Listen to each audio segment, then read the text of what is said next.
Near the end of the book of Colossians, Paul mentions a guy named Epaphras who was wrestling in prayer or struggling in prayer on behalf of his church family in Colossae. And Paul's saying that he was praying that they would stand firm, fully mature in all the will of God.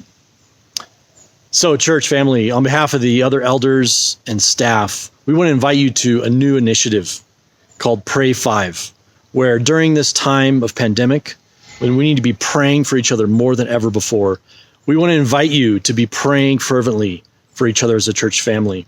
It's a time where we want to approach the throne of grace with boldness on behalf of each other as we face this together.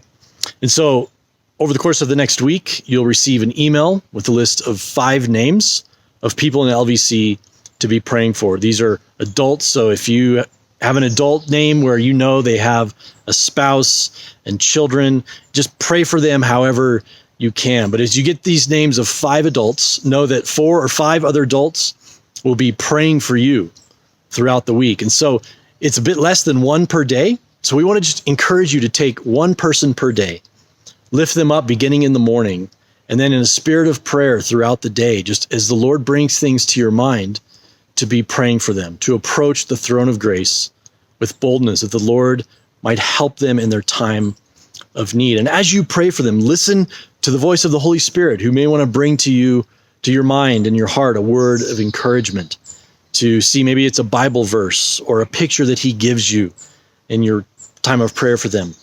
And then feel free to go to them and say, hey, I think the Lord might be saying this, not a thus saith the Lord kind of mentality, but I think the Lord might be saying this to you. Take it to him in prayer and see what you think. And so if you don't have their contacts, because we're not giving out contacts in this initiative, but if you don't have a way to get in touch with them, you can give us your contacts and we'll pass them along.